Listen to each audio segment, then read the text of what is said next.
अस्सलाम वालेकुम, मैं हूं शाहजेब खानजादा। सऊदी अरब पाकिस्तान का करीबी दोस्त और अहम इत्तेहादी है, जिसने मुश्किल वक्त में पाकिस्तान का साथ दिया है। ख़ासतौर पर जब पाकिस्तान मुआशी मुश्किलात का शिकार हुआ, सऊदी अरब ने गैर मुतवक्के तौर पर पाकिस्तान की मदद की। इसलिए सऊदी अरब के पाकिस्तान के साथ ताल्लुकात बहुत अहम हैं। हुकूमत और अपोजिशन दोनों को एहतियात की ज़रूरत है। कोई भी बेएहतियाती पाकिस्तान और सऊदी अरब के ताल्लुकात को ख़राब कर देगी, जिसकी कीमत मुआशी नुकसान की सूरत में अदा करना पड़ेगी, क्योंकि पाकिस्तान के सबसे ज़्यादा शहरी सऊदी अरब और दीगर अरब ममालिक में काम करते हैं और सबसे ज़्यादा तरसीलात ज़र भी पाकिस्तान को सऊदी अरब और दीगर अरब ममालिक से आती हैं। एक्सप्रेस ट्रिब्यून में शाया होने वाली शहबाज राना की खबर के मुताबिक पाकिस्तान ने सऊदी अरब से लिए गए 3 अरब डॉलर्स में से 1 अरब डॉलर्स वापस कर दिए हैं और ये पैसे पाकिस्तान ने चीन से लेकर दिए हैं।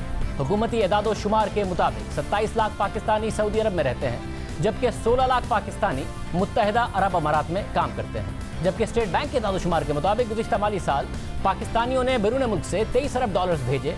उनमें से 5 अरब 40 करोड़ डॉलर्स सऊदी अरब से और 4 अरब 60 करोड़ डॉलर्स मुत्तहिदा अरब अमारात से आए। दोनों ममालिक से पाकिस्तानियों ने तकरीबन 10 अरब डॉलर्स भेजे, यानी टोटल तरसीलात ज़र का तकरीबन आधा। पाकिस्तान सऊदी अरब के दिफा के लिए हमेशा साथ खड़ा रहा है और पाकिस्तान जब मुआशी मुश्किलात का शिकार हुआ तो सऊदी अरब ने मदद की है। नवाज शरीफ के दौर में हुकूमत में सऊदी अरब ने 1.5 अरब डॉलर्स की ग्रांट दी। फिर तहरीक इंसाफ के दौरे हुकूमत में 6 अरब डॉलर से ज़ायद का पैकेज दिया। पहले मुंतखब वज़ीर आज़म जुल्फ़िकार अली भुट्टो के सऊदी अरब के साथ बहुत अच्छे ताल्लुकात थे।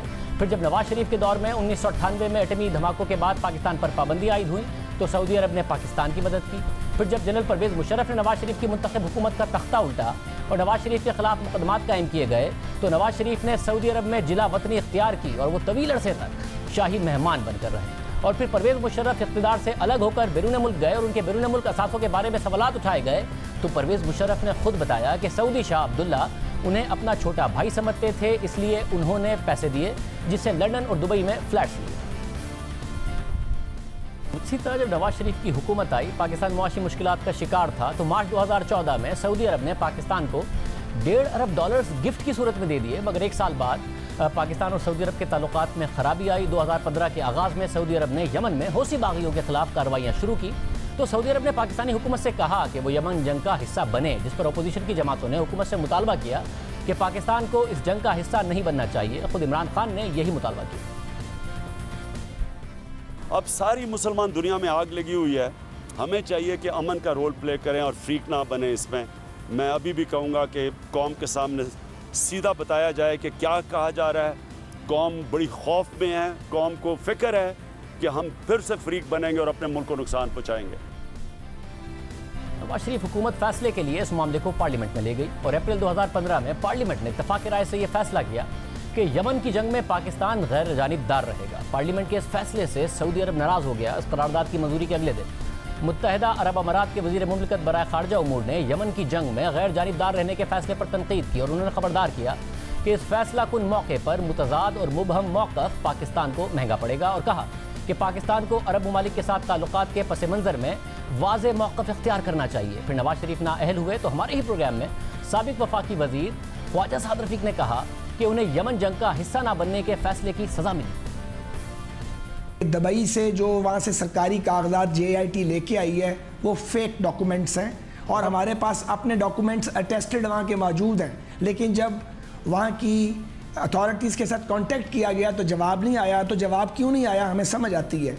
जब आप मुल्क की खुद मुख्तारी पे स्टैंड लेते हैं, जब आप यमन और कतर के मामले में फ्रीक नहीं बनते तो फैसले तो हम सब इकट्ठे करते हैं, लेकिन सज़ा फिर सिर्फ मुंतखब हुकूमत ही को मिलती है। मतलब आप ये कह रहे हैं मुत्तहिदा अरब अमारात की हुकूमत ने गुस्सा निकाला इस सारे मामले का। उन्होंने पब्लिकली इजहार भी किया था जब यमन की बात हुई थी, नाराज़गी का पाकिस्तान से। आप कह रहे हैं निकाला मियां नवाज शरीफ साहब पर है कि आपके वेरीफाइड डॉक्यूमेंट्स को वेरीफाई नहीं करके दिया उन्होंने, उसके अगेंस्ट डॉक्यूमेंट दे दिए। सर कोई तो वहाँ गया ना जो एक ऐसे डॉक्यूमेंट को ले आया जिसको एक सवाल ही गलत किया गया, वहाँ जाके उसका एक गलत जवाब लाया गया है। इत्तफाक है हमारे पास हर चीज़ मौजूद है टेस्टेड। जब हमने पाकिस्तान से बाहर रब्ता किया है कि ये क्या है तो उसका कोई जवाब नहीं आया तो हमें वजह तो समझ आती है ना कि ये सलूक, ये ट्रीटमेंट हमारे साथ क्यों किया जा रहा है, क्योंकि पाकिस्तान की हुकूमत ने निक्कू बनने से इनकार कर दिया। साद रफ़ीक साहब आपको पता है मुत्तहिदा अरब अमारात इस वक्त मैं वज़ीर नहीं हूँ ना शाहजेब, मैं इस वक्त वज़ीर तो नहीं हूँ। तो जब मैं वज़ीर नहीं हूँ तो फिर मैं इसलिए खुल के बात करने का इतना हक तो रखता हूँ ना। वज़ीर होता है तो ये बात ना करता।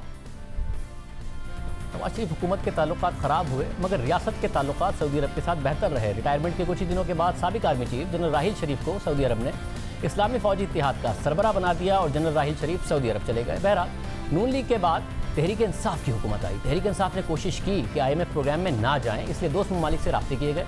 हल्फ उठाने के अगले ही महीने यानी सितंबर में वज़ीर आज़म इमरान खान सऊदी अरब चले गए। उसके बाद अगले महीने यानी अक्टूबर 2018 को वज़ीर आज़म इमरान खान ने सऊदी अरब का दूसरा दौरा किया और फिर सऊदी अरब से पाकिस्तान को $3 अरब मिले। साथ ही तेल की अदायगियों में $3 अरब से ज़ायद की रियायत भी मिली। इसी तरह मुत्तहिदा अरब अमारात की तरफ से पाकिस्तान की मदद की गई। 18 नवंबर 2018 को वज़ीर आज़म इमरान खान वफ्द के साथ मुत्तहिदा अरब अमारात के दौरे पर गए। इसके बाद दिसंबर 2018 में मुत्तहिदा अरब अमारात ने स्टेट बैंक में $3 अरब का जमा कराने का ऐलान किया। इसके अलावा ऐलान किया गया कि UAE पाकिस्तान के 8 तरक्याती मंसूबों को फाइनेंस करेगा, जिसकी मजबूरी मालियत 1.5 अरब दिरहम होगी। इसमें 931 मिलियन दिरहम की इमदाद भी शामिल है। हुकूमत ने इसे बड़ी कामयाबी करार दिया। फिर गुज़िश्ता साल फरवरी में सऊदी अरब के वली अहद मोहम्मद बिन सलमान 2 रोज़ा दौरे पर पाकिस्तान आए और पाकिस्तान में $21 अरब की सरमायाकारी के ऐलानात किए गए। सऊदी वली अहद ने कहा कि उन्हें सऊदी अरब में पाकिस्तान का सफीर समझा जाए। वज़ीर आज़म इमरान खान ने कहा कि अगर सऊदी वली अहद इंतखाबात में खड़े हो जाएं तो वो पाकिस्तान में मुझसे ज़्यादा वोट लेंगे, क्योंकि वो पाकिस्तान में बहुत मकबूल हैं। फिर अक्टूबर 2019 में जब वज़ीर आज़म इमरान खान अक़वाम मुत्तहिदा की जनरल असम्बली के इजलास में शिरकत के लिए अमरीका गए तो वो सऊदी वली अहद के खुसूसी तैयारे में गए और जब तक वज़ीर आज़म अमरीका में रहे तैयारा वही रहा। और जब वज़ीर आज़म इमरान खान वापस उसी तैयारे में आ रहे थे तो तैयारे में अचानक टेक्निकल ख़राबी पैदा हो गई। तैयारे को वापस आना पड़ा और वज़ीर आज़म कमर्शियल फ़्लाइट से वतन वापस आए। दोनों ममालिक के ताल्लुकात में उतार चढ़ाव मलेशिया में होने वाली कॉन्फ्रेंस की वजह से पैदा हुआ। मलेशिया की मेज़बानी में 18 दिसंबर 2019 को होने वाली 3 रोज़ा कॉन्फ्रेंस में वज़ीर आज़म इमरान खान के साथ तुर्की के सदर तैयब एर्दोआन और इसके अलावा ईरान के सदर हसन रूहानी, कतर और इंडोनेशिया के सरबराहान मुमलिकत को भी मदऊ किया गया था। 29 नवंबर 2019 को मलेशिया के नायब वज़ीर ख़ारजा ने इस्लामाबाद में वज़ीर आज़म से मुलाकात करके उन्हें कॉन्फ्रेंस में शिरकत की बाज़ाब्ता दावत दी, जो वज़ीर आज़म ने कबूल कर ली। फिर दफ्तर ख़ारजा ने भी 6 दिसंबर को वज़ीर आज़म के दौरा मलेशिया की तस्दीक कर दी थी। मगर इस कॉन्फ्रेंस में शिरकत से पहले वज़ीर ख़ारजा शाह महमूद कुरैशी ने और फिर वज़ीर आज़म इमरान खान ने 14 दिसंबर को सऊदी अरब का दौरा किया। वज़ीर आज़म इमरान खान के दौरा सऊदी अरब के बाद फैसला किया गया कि इस कॉन्फ्रेंस में ना तो वज़ीर आज़म शरीक होंगे और ना ही कोई और पाकिस्तान की नुमाइंदगी करेगा, क्योंकि सऊदी अरब समझता है कि OIC का मुतबादिल फोरम इस्लामी दुनिया में उसके किरदार को कम कर देगा, जिससे उसके मफादात मुतासिर होंगे। इसके अलावा इस इजलास में तुर्की, ईरान और कतर को मदऊ किया गया था, जिससे सऊदी अरब के ताल्लुकात कशीदा है। फिर तुर्क सदर तैयब एर्दोआन ने 20 दिसंबर 2019 को तुर्क मीडिया को दिए गए इंटरव्यू में कहा कि बदकिस्मती से सऊदी अरब ने पाकिस्तान पर दबाव डालकर इस कॉन्फ्रेंस में शिरकत नहीं करने दी। सऊदी अरब में 40 लाख पाकिस्तानी काम करते हैं। सऊदी अरब ने पाकिस्तान को धमकी दी कि वो पाकिस्तानियों को बेदखल करके उनकी जगह बांग्लादेशियों को नौकरी पर रख लेंगे। तुर्क सदर ने मजीद कहा कि सऊदी अरब ने पाकिस्तान को दिए गए पैसे भी वापस लेने की धमकी दी और मुआशी मसाइल की वजह से पाकिस्तान को सऊदी अरब की धमकी मानना पड़ी। मगर फिर फरवरी में जब वज़ीर आज़म इमरान खान मलेशिया गए तो उन्होंने कहा कि कोलालमपुर कॉन्फ्रेंस में शिरकत ना करने के फैसले पर अफसोस है। बदकिस्मती से हमारे कुछ दोस्तों को लगता था कि ये कॉन्फ्रेंस उम्मत में तकसीम पैदा कर देगी, यह गलतफहमी थी और उन्होंने आइंदा इस कॉन्फ्रेंस में शिरकत का ऐलान किया।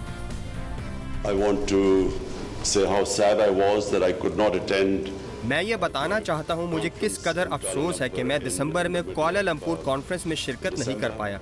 बदकिस्मती से हमारे कुछ करीबी दोस्तों को लगा कि कॉन्फ्रेंस से उम्मत में तकसीम पैदा होगी और ये महज एक गलत फहमी थी, क्योंकि कॉन्फ्रेंस का ये मकसद नहीं था।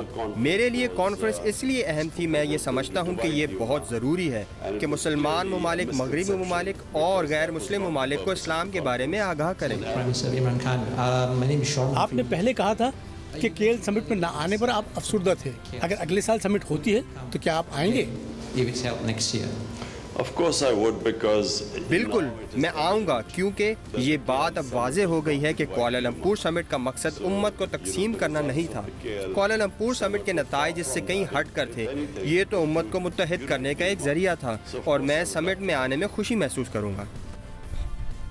फिर सऊदी अरब और पाकिस्तान के ताल्लुकात में ख़राबी की खबरें सामने आने लगी। पाकिस्तान की तरफ से ताल्लुकात बेहतर बनाने की कोशिशें शुरू कर दी गई, मगर फिर अचानक वज़ीर ख़ारजा शाह महमूद कुरैशी ने सिफारती मामला अवाम में ले आए। वज़ीर ख़ारजा शाह महमूद कुरैशी ने ARY पर इंटरव्यू देते हुए कश्मीर के मामले पर सवालात उठा दिए। गुज़िश्ता रोज़ दफ्तर ख़ारजा की तर्जुमान ने शाह महमूद कुरैशी के बयान का दिफा किया। उन्होंने कहा कि वज़ीर ख़ारजा का बयान सिफारती आदाब के खिलाफ नहीं है। हुकूमत एक सिफारती मामले को मीडिया के जरिए अवाम में लाई और फिर अपोजिशन ने भी इस पर सियासत शुरू कर दी। नून लीग के सदर शहबाज शरीफ ने आज वजीर खारजा के बयान को गैर जिम्मेदाराना करार दे दिया और कहा कि दोस्त मुल्क सऊदी अरब से मुतालिक गैर जिम्मेदाराना बयान काबिल मजम्मत है। सऊदी अरब के साथ हुकूमत के राब्ते, ताल्लुक और अंदाज़े बयां पर कौम को तशवीश है। हुकूमत पाकिस्तान को खारजा मैदान में तन्हाई का शिकार कर रही है। फिर नून लीग ही के रहनुमा एहसन इकबाल ने अरबी में ट्वीट की और उन्होंने भी वजीर खारजा के बयान की मजम्मत की। हुकूमत ने सिफारती मामला अवाम के सामने उठाया। अपोजिशन इस मामले पर अवामी बयानात दे रही है, सियासत कर रही है। इस नाजुक मामले पर पाकिस्तान सियासत का मुतहम्मिल नहीं हो सकता, क्योंकि सऊदी अरब के साथ ताल्लुकात ख़राब हुए तो नुकसान पाकिस्तान का होगा, मईशत का होगा, सऊदी अरब और दीगर अरब ममालिक में रहने वाले पाकिस्तानियों का होगा। इस वक्त क्या सूरत हाल है, इस बयान के बाद वज़ीर ख़ारजा शाह महमूद कुरैशी हमारे साथ मौजूद होंगे एक ब्रेक के बाद।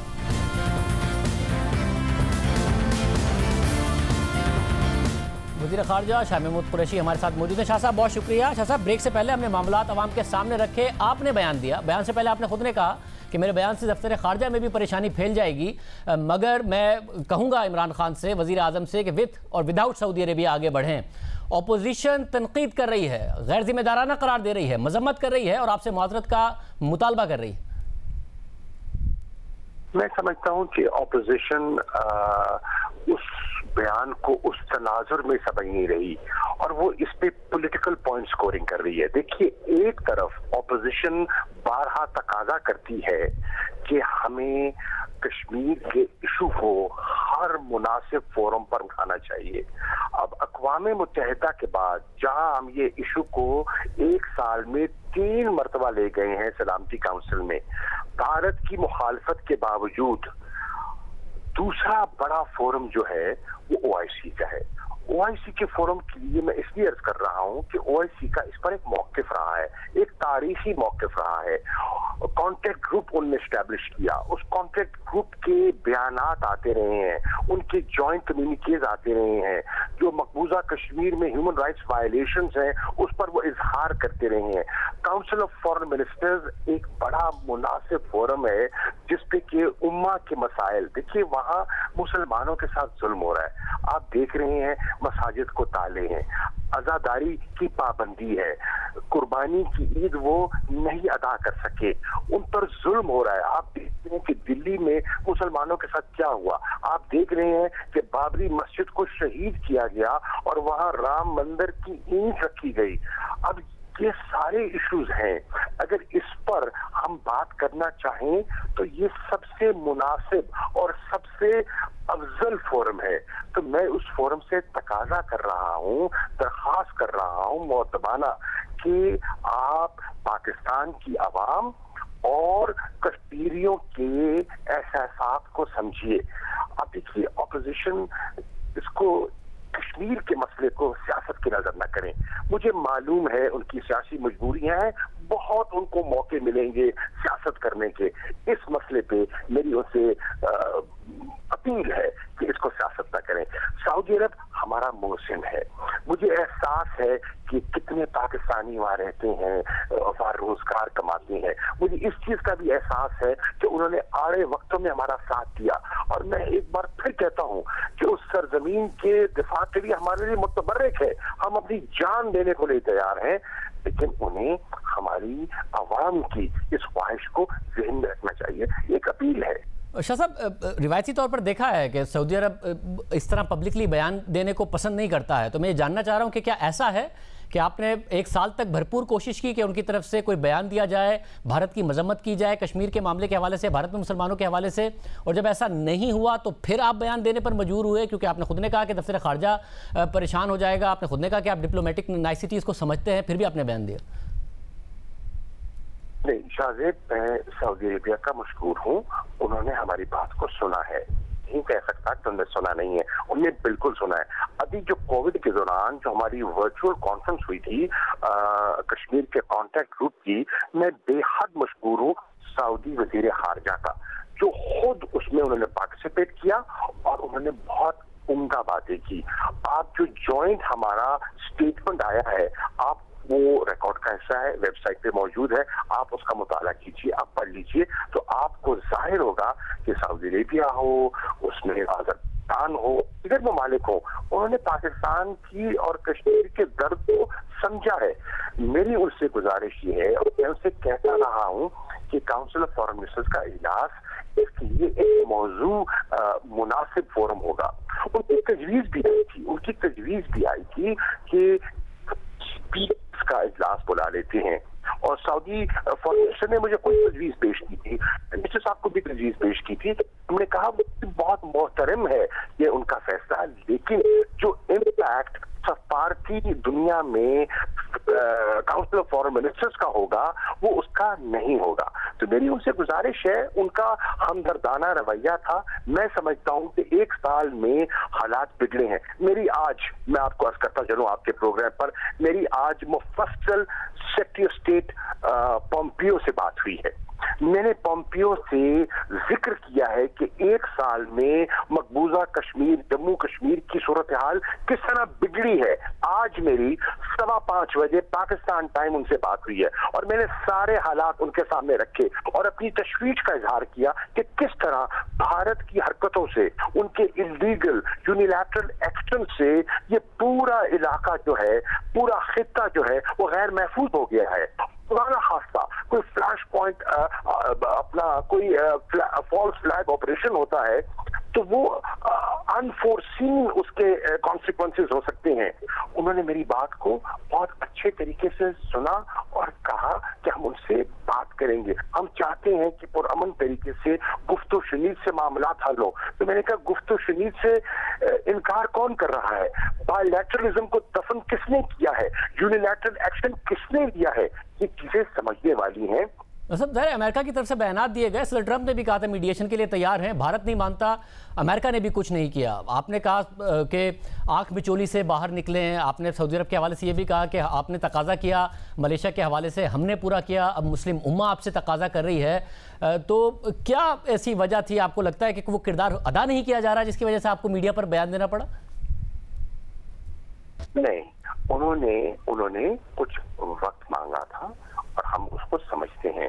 हम समझते हैं कि सऊदी अरेबिया की जो अहमियत है, उनका जो वजन है वो बहुत है, और अगर वो हमारे पलड़े में पड़ जाता है तो ओआईसी का इजलास जो है बड़ा मुनासिब और बड़ा दुरुस्त हो सकता है। देखिए, उनका एक वकार है, उम्मा में उनकी बेपना इज्जत है, और हम चाह रहे हैं कि इस वक्त जो मकबूजा कश्मीर का कश्मीरी है, देखिए मुझे अफसोस हो रहा है। मुझे आज जो एहसन इकबाल के ट्वीट्स थे, मुझे देखकर पढ़कर मुझे हैरत भी हुई, अफसोस भी हुआ कि वो सियासत कोई अपनी सियासत की कश्मीर के कौज को नजर कर रहे हैं।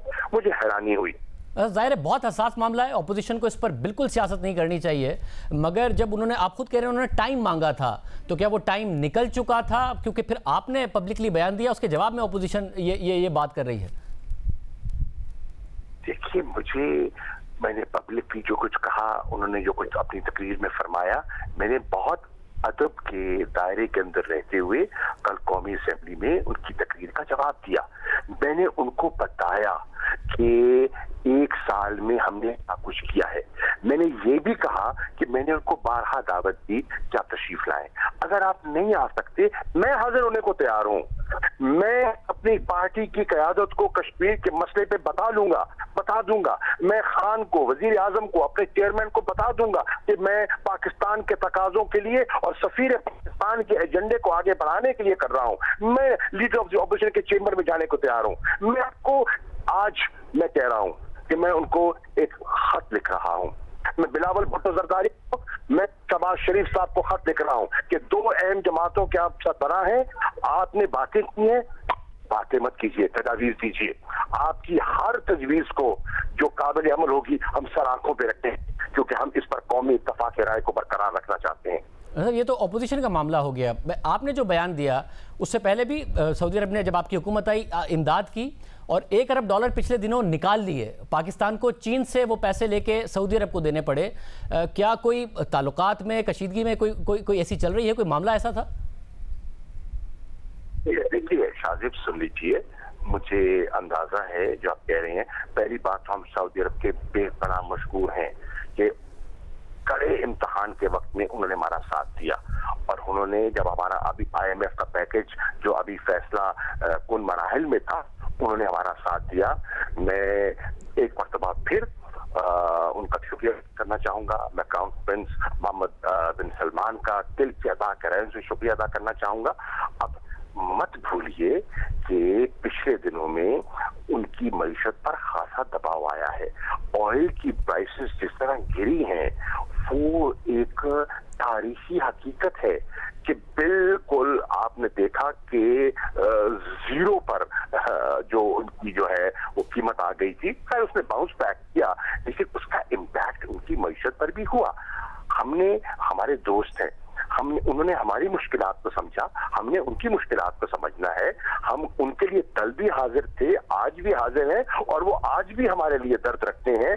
पाकिस्तानियों की मोहब्बत को वो समझते हैं, उस पट्टी से, उस धरती पे जो हमारी मोहब्बत किसी से पोशीदा नहीं है। शाह साहब, $1 अरब इन मुआशी हालात में भी सऊदी अरब के लिए मसला नहीं है। उनकी मुख्तलिफ दुनिया की ट्रेजरीज में इन्वेस्टमेंट है जो 1% भी रिटर्न नहीं दे रही हैं। पाकिस्तान 3.25% की शरह सूद पर पाकिस्तान ने वो पैसे लिए हुए थे, उसके बावजूद सऊदी अरब ने इन मुश्किल हालात में वापस निकाल लिए। तो मैं जानना चाह रहा हूँ कि कोई नाराज़ी आपके बयान से पहले तो नहीं थी, और क्या आपके बयान के बाद भी कोई कशीदगी या नाराज़ी तो नहीं हुई मजीद? कोई कशीदगी नहीं है, मैं बरबला कह रहा हूँ। हमारे ताल्लुकात बहुत उम्दा हैं, ठोस हैं, और इंशाल्लाह रहेंगे। जिनके साथ आपके ताल्लुकात अच्छे होते हैं और आप अपनी एक कर्ब में होते हैं, सूरत ऐसी होती है कि 1 साल वहां जुल्म बर्पा किया गया, वहां नौजवान बच्चों को वहां ज़िबा किया गया, उनके लाशें जो हैं उनके वरसा को नहीं दिए गए, वहां इज्तिमाई ज्यादतियां की गई, और उसके लिए एक अपने भाई को, वो एक दर्द रखने वाले को अगर इंसान तकाजा करता है तो अपना समझ के करता है, परायों के सामने आती बात नहीं करता, अपनों से मुतालबा करता है, गैरों से नहीं करता। सऊदी अरब अपना है, हमारी मोहब्बत का रिश्ता है, हमारे तारीखी ताल्लुकात है, उसकी बुनियाद पर मैंने बात की है। बहुत शुक्रिया शाह महमूद कुरैशी साहब, वज़ीर ख़ारजा पाकिस्तान हमारे साथ मौजूद थे। प्रोग्राम में ब्रेक शामिल करते हैं, बात होगी क्या वाकई उस्मान बुज़दार खतरे में। एक ब्रेक के बाद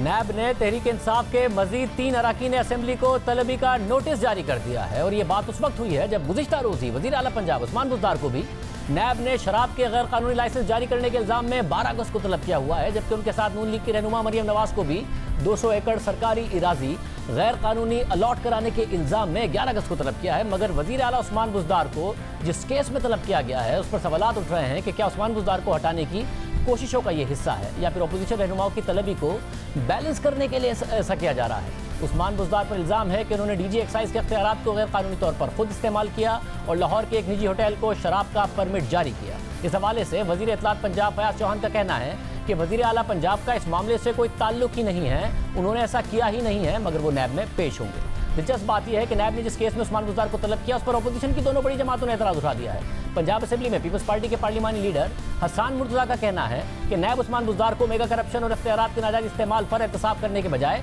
शराब फरोश साबित करना चाहता है। उन्होंने हैरत का इजहार किया कि उस्मान बुज़दार को शुगर मिल्स को सब्सिडी देने और गंदम गायब होने पर एहतसाब करने के बजाय नैब उन्हें एक गैर संजीदा मुकदमे में तलब कर रहा है। अहम बात है कि पीपल्स पार्टी पहले वज़ीर आला सिंध की तलबी पर एतराज़ उठा रही थी, अब उस्मान बुज़दार की तलबी पर एतराज़ उठा रही है कि शुगर और गंदम के केस की बजाय शराब के लाइसेंस के गैर संजीदा केस पर क्यों तलब किया। जबकि नून लीग कह रही है कि शराब के लाइसेंस देने के इल्ज़ाम पर उस्मान बुज़दार की तलबी हिकमत अमली का हिस्सा है। राना सनाउल्लाह साहब ने कल कैपिटल टॉक में कहा कि एक स्ट्रेटजी है, क्योंकि मरियम नवाज को बुलाना था तो बैलेंस करने के लिए उस्मान बुज़दार को एक ऐसे केस में बुलाया गया है। हामिद मीर साहब हमारे साथ मौजूद हैं। हामिद मीर साहब बहुत शुक्रिया। हामिद मीर साहब आप खुद लाहौर में हैं, ये क्या हो रहा है? क्या जेन्युइनली उस्मान बुज़दार साहब खतरे में हैं या नैब की कार्रवाइयां जेन्युइन हैं या अपोजिशन का एतराज़ दुरुस्त है? शाहजेब साहब, सूरत हाल ये है कि जो उस्मान बुज़दार साहब को नैब ने जो नोटिस दिया है और जिस केस में दिया है उसकी वजह से एक खलबली तो मच गई है, क्योंकि उसके बाद कुछ और जो तहरीक इंसाफ के रहनुमा हैं आज उनको भी नोटिस चला गया है। मैंने वो नोटिस खुद देखे अपनी आंखों से, और इसका मतलब ये है कि तहरीक इंसाफ के बारे में नैब जो है उसकी कुछ पॉलिसी जो है वो उसमें तब्दीली नज़र आ रही है। लेकिन जो उस्मान बुज़दार साहब को जिस केस में नैब ने बुलाया है, मैंने उस केस के कुछ डॉक्यूमेंट्स देखे हैं, तो और मैंने कुछ लीगल एक्सपर्ट्स के साथ बात भी किया है, तो बज़ाहिर तो मुझे लगता है कि ये केस इतना स्ट्रॉन्ग नहीं है, क्योंकि इसमें उस्मान बुज़दार साहब जो हैं कागज़ों में कहीं उनके दस्तखत के साथ कोई हुक्मनामा मौजूद नहीं है। लेकिन आप जानते हैं कि नैब जो है वो तो कंप्लेंट वेरिफिकेशन की स्टेज पे भी बंदा गिरफ्तार कर लेती है।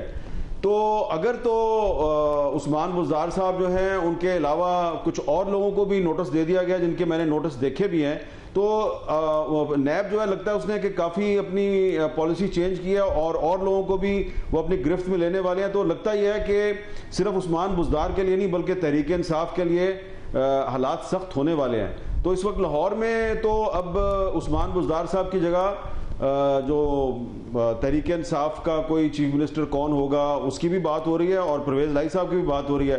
तो सुनने में ये आ रहा है कि परवेज़ लाई साहब अगर नहीं होते हैं तो फिर कोई ऐसा चीफ मिनिस्टर होगा जिस पर परवेज़ लाई साहब राज़ी हो जाएं। तो ऐसी एक शख्सियत तहरीक इंसाफ में है, वो इस वक्त सूबाई वज़ीर भी हैं। देखें आने वाले दिनों में क्या होता है। बहरहाल इस वक्त लाहौर में काफ़ी खलबली है और हम सुन रहे हैं कि नैब आने वाले दिनों में कुछ मज़ीद तहरीक इंसाफ की शख्सियात को भी बुलाने वाली है। यानी वज़ीर आज़म के बार बार एतमाद के इजहार के बावजूद भी उस्मान बुज़दार अभी खतरे में हैं। देखें आप वज़ीर आज़म इमरान खान साहब की अगर पिछले 2 साल की जो उनकी पॉलिसी है और उनके जो बयानात हैं वो देखें तो उसमें आपको नज़र आएगा कि वो कुछ मामलात पर एक अपनी बहुत मौसर राय का इजहार करते हैं, लेकिन with the passage of time जब उनको ये महसूस होता है कि अब सूरत हाल बदल गई है और अब उनकी पार्टी के लिए या उनकी हुकूमत के लिए ज़रूरी हो गया है कि पॉलिसी तब्दील की जाए, तो वो पॉलिसी तब्दील भी कर देते हैं। तो मेरे लिए कोई सरप्राइज़ नहीं होगा कि अगर इमरान खान साहब जो है वो उस्मान बुज़दार साहब के बारे में अपनी राय तब्दील कर लें तो मेरे लिए कोई ये अचंभे की बात नहीं होगी और मुझे लगता है कि ऐसा हो भी सकता है। बहुत शुक्रिया आमिर मीर साहब हमारे साथ मौजूद थे। इसके साथ ही अब एक तलवार लटक रही है आसिफ जरदारी साहब के ऊपर, उस पर बात करेंगे एक ब्रेक के बाद। पाकलेन केस में साबिक सदर आसिफ अली जरदारी पर 10 अगस्त को फर्द जुर्म आयद होगी। इस्लामाबाद की एहतसाब अदालत ने आज रेफरेंस खारिज करने और अदालत के दायरे अख्तियार के खिलाफ आसिफ अली जरदारी की दरख्वास्तों को मुस्तरद कर दिया है। इस केस में साबिक सदर आसिफ अली जरदारी पर संगीन इल्जामात हैं। JIT की रिपोर्ट के मुताबिक जाली अकाउंट्स के लिए कराची के इलाके सदर में एक बिल्डिंग का एड्रेस इस्तेमाल किया गया। ये बिल्डिंग पाक लेन कंपनी की मिल्कियत में थी, इसलिए पाक लेन कंपनी का जाली अकाउंट से गहरा ताल्लुक है। इस कंपनी के 25% शेयर्स आसिफ अली जरदारी और 25% शेयर्स बिलावल भुट्टो जरदारी के नाम पर हैं। JIT रिपोर्ट में बताया गया है कि आसिफ अली जरदारी पर इल्जाम है कि वो अपने फ्रंटमैन के जरिए इस कंपनी को चलाते रहे और इससे फायदे उठाते रहे। सुप्रीम कोर्ट के हुक्म पर बनने वाली JIT ने 16 रेफरेंसेस दायर करने की सिफारिश की थी। अब तक इस केस में कितने रेफरेंसेस दायर हो चुके हैं, कितने में फर्द जुर्म होना बाकी है, बात करेंगे नुमाइंदा जाहिद गिचकुरी से। जाहिद बहुत शुक्रिया। जाहिद अभी तक क्या डेवलपमेंट हुई है इस अहम केस में?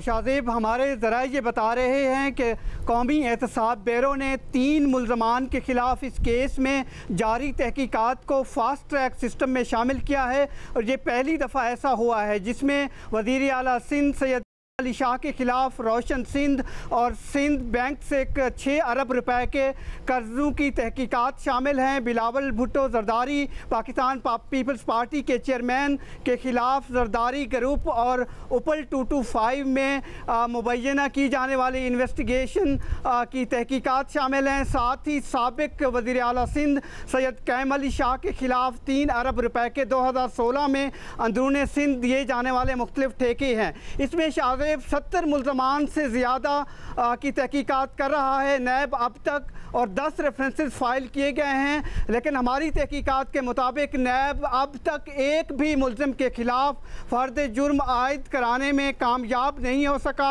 17 महीने की ये इन्वेस्टिगेशन है। इसके अलावा 5 अहम जो मरकज़ी मुल्ज़मान हैं, 3 बहुत ही अहम हैं जो 3 रेफरेंसेस में शामिल हैं, वो मफरूर हैं, मुल्क से भागे हुए हैं। उनको 2 साल से फेडरल इन्वेस्टिगेशन एजेंसी और नैब वापस लाने में कामयाब नहीं हो रहे हैं। अब तक 12 से ज़ायद मुल्ज़मान ने कम से कम 23 अरब रुपए की इस केस में प्ली बार्गेन की है। बहुत शुक्रिया। तफसीलात बता रहे थे। 10 अगस्त को साबिक सदर आसिफ अली जरदारी पर फर्द जुर्म आयद होगी। जा दीजिए अल्लाह।